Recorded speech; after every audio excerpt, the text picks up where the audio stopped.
Hi all, welcome back to more Space Engineers. And today I wanted to show you what I've been working on. I've been doing a little bit of work off camera, obviously. So what we were talking about was, we have that new landing site that we want to set up.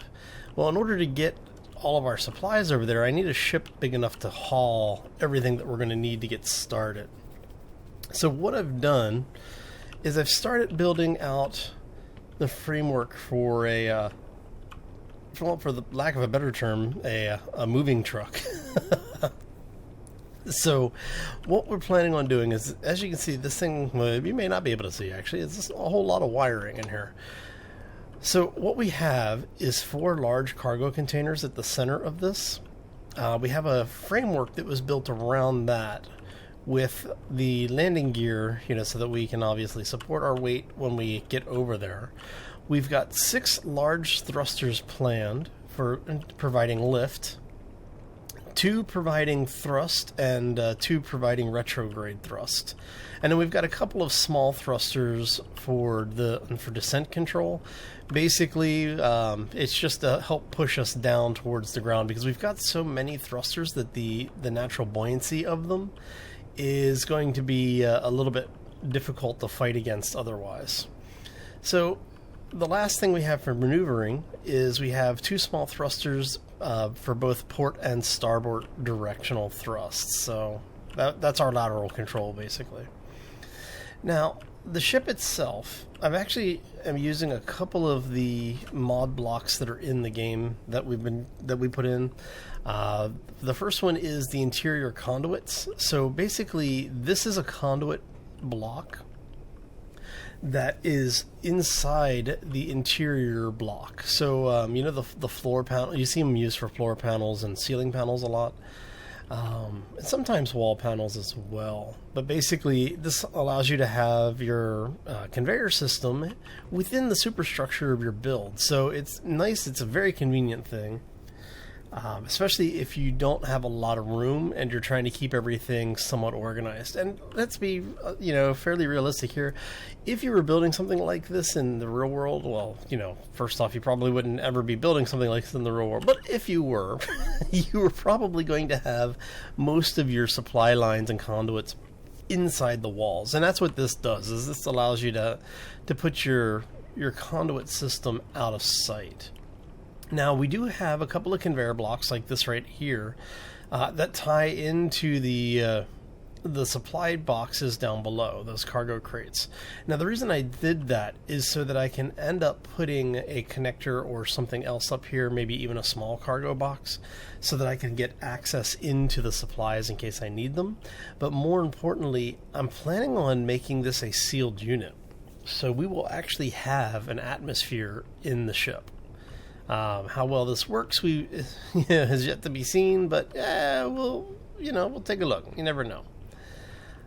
All right, so that is, I'm planning on, I think the door is going to be here, and it's going to be just like the rover. Because of the fact that we are on an atmosphere, it doesn't need to be a true airlock, but I do want to have the ability to have it pressurized, so that once we get to the point where we have hydrogen system set up and we have our new base set up, we'll be able to quickly convert this over into a ship capable of breaking orbit, because what we're going to do is this will become our generic transport ship as well. At least that's the idea. And I want to have it set up so that we have room in here to do what we need to do. Now, with all of that said, just want to say good morning, everybody. Hope you had a fantastic week so far, and that the day is shaping up to be something good and fun. For those who are stuck at work, well, hopefully this will help kill, a half hour of your day for you. Now, I know people are asking, okay, so what are these things? Well, this one you probably know is the refinery, right? And this is actually the assembler. And the reason I have one of each of these is so that when you take this over someplace to do a remote deployment, you have the ability to continue to produce goods that you may need. So having both the refinery and the assembler allows you to do that. And because of the sheer amount of storage, that if you have to manually mine stuff, you have plenty of storage. And anything that gets processed gets pushed right back into the system. So Now, did I put... So I know that the refinery is tied into the network, right? Right here. There is an conveyor block right there below it. I'm going to have to remove this block in order to get to it, though. So, but is pretty much it. I mean, it's a very simple, straightforward design. I've seen designs similar to it before, or I'm sure other people have also seen designs similar to it. My inspiration for it was actually the bug from the little runabout from Red Dwarf. So it's a little reminiscent of it. It's not as bulbous, so I didn't want to go through and actually use materials I didn't need to use for it, and I wanted to make it more my own. So, and then we will have a flight chair. I'm going to put the expensive flight seat in so that we can tie it into the network here, because one of the things I do want to have in here is I also want to put in an oxygen system, and I'm thinking that is going to get tied in probably right here. Oh no, this is the upgrade slot, so maybe up on top. I'm not sure yet. So, yeah, that is pretty much what's going on. I'm going to go ahead and I think I'm going to do a quick cut. Well, I say a quick cut, but I think I'm going to go ahead and start welding some of this stuff up so we can get this thing running. As you can tell, there is not a reactor here yet. That is one of the things that I need to put in. That's right. That was why I put in the block here. Okay. So yeah, we're putting a reactor in here, and it'll be a large reactor. So again, we are using as much vanilla as possible, with the exception of a couple of the mods like the interior conveyor system, as well as some of the deco packs. So for a full list of mods, I will put a collection together that has all the mods that I'm using in this series in one location, and we'll put a link to that in the description down below. If it's not there when you go looking for it, let me know, and I'll get it updated as soon as possible. All right, so I am going to go ahead and do a quick cut, and we will be right back. Hi all, and we're back. Okay, so I've been working on this ship for a while. And it's mostly just shuttling stuff back and forth. That's why I'm not really showing anything on screen. But I figured what we could do is at least take a quick look just to show you what we've gotten done so far. So we've got 2 of the 6 lift thrusters in place. Got all 4 of the cargo containers done. The actual frame of the ship is now done. I really haven't touched anything on this side yet. We haven't touched these yet. We have, however, gotten the conveyor blocks in up here, mainly because of the fact that it just makes it easy to get stuff done now. Because once we have we could go ahead and just do all of this up here, get it done, and then run a temporary... Well, no, I'm not going to be able to run a temporary line over there because I need to be able to reposition the ship. Drats. Oh well. So we'll keep schlepping stuff back and forth. So yeah, like I said, I've gotten a lot done. Well, I should say I've gotten a lot of parts installed. We haven't really gotten too far into it because we are on the 3rd of the lift engines. I'm thinking that may be enough to actually lift this beast as it is. So I would have to put a reactor in, and we've got a ridiculous number of parts being made. So I'm going to go ahead, do another cut, keep working on this thing, and I will bring you back once we've got, I think, all of the thrusters in. Once we've got all the thrusters done, I'll bring you back, because it's really just back and forth schlepping the motors there. So all right, so we will be right back.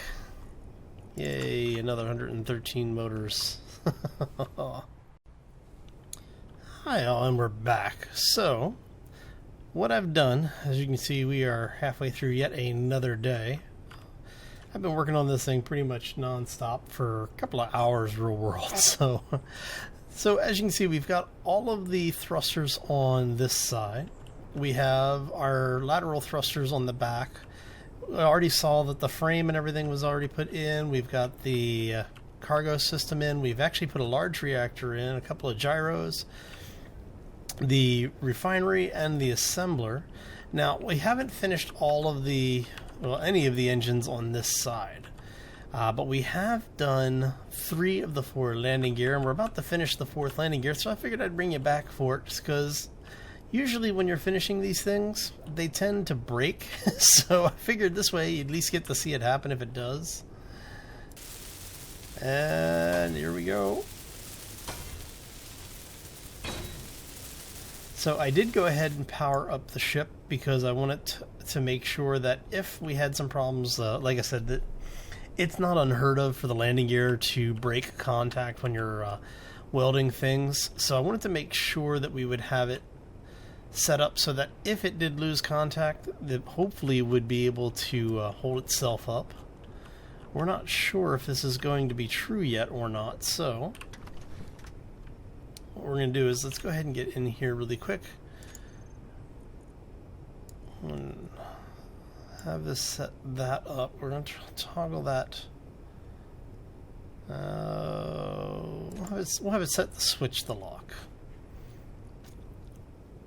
That's thrusters. We don't really want to touch those right now. So now the question is when I throw this switch, is it about to eat itself? Let's find out. 3, 2, 1. Hey! So it doesn't look like it's going to tip over, but it doesn't look like it's going to fly either. I think the landing gear might actually be stuck in the ground.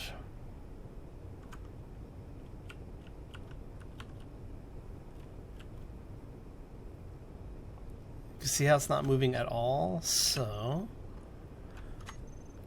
let's... Oh, that would be why. Need to convert it to a ship. Forgot about that. So this is where the... Oh, this could be bad. Oh, look at that. Nice. So the little transport bug is up and running. Look at it. Yeah. See, I'm always so apprehensive when these things are... You're trying to move them for the first time because you just never know what the game is going to do with it. So we are going to...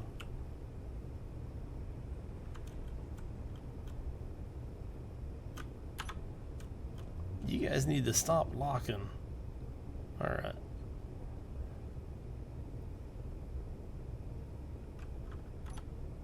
Alright, I think I'm going to reset those to... We're just going to have it toggle the block off.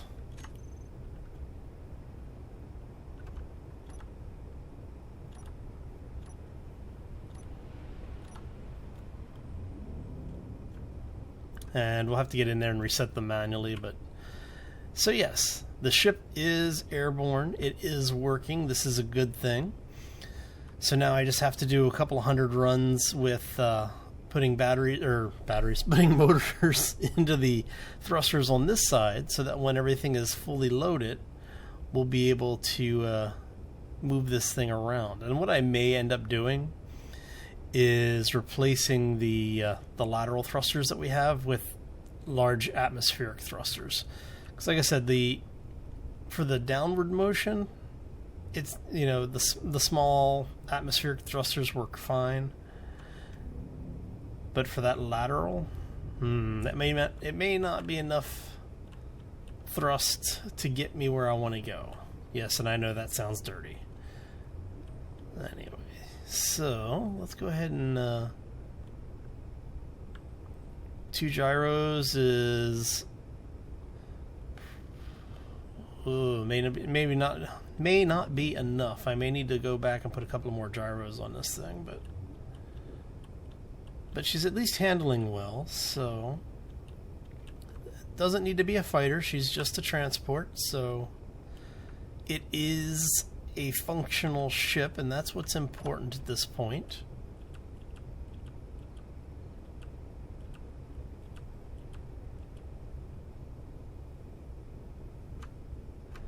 Oh, you know why? Its auto lock is turned on. That's why.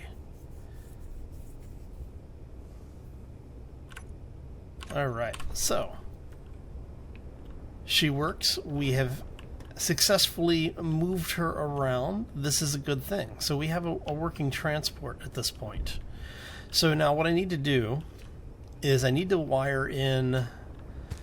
So I need to wire in a connector down here. Actually, I'm probably going to put 2 connectors in. I haven't decided yet. What I'm going to do though is and one of the reasons why I wanted this thing to have 6 engines on it is we're going to carry this beast. So what we're going to end up doing is emptying out all of the cargo, and that's why I want to put the a connector on top here, and I want to see if this is going to work, because what I'm probably going to have to do is run a pipe up here and around so that it basically comes up here, turn off the turret obviously, but have this with a connection that comes up like 3 blocks or so to the connector. And I'm hoping that we will be able to lift this beast. I may need to put in some temporary scaffolding on this where I can attach the landing gear so that we can pick the whole thing up. But when you lock it with the connector, it becomes one grid as far as the system is concerned. So you're less likely to have it drop when you've got everything connected together. But we will see how that works. I think I'm going to go ahead and call this episode here. I want to thank you all for stopping in today. I do appreciate you hanging out with me and spending your time here. You know, I have a lot of fun doing this stuff, but it's always more fun when you get to share the experience with people, and that's basically what I like to do. So if you did enjoy it, you know, let me know by hitting that like button. If you're new to the channel, I also ask that you subscribe, as both the likes and subscriptions do help the channel to grow. They also let me know that you're enjoying the content. And well, like I've always enjoyed saying, if you are enjoying the content, you're going to get more of it. So anyway, I'm going to go ahead and take off. I hope you all have a fantastic day. And as always, folks, take care and be safe out there, everybody.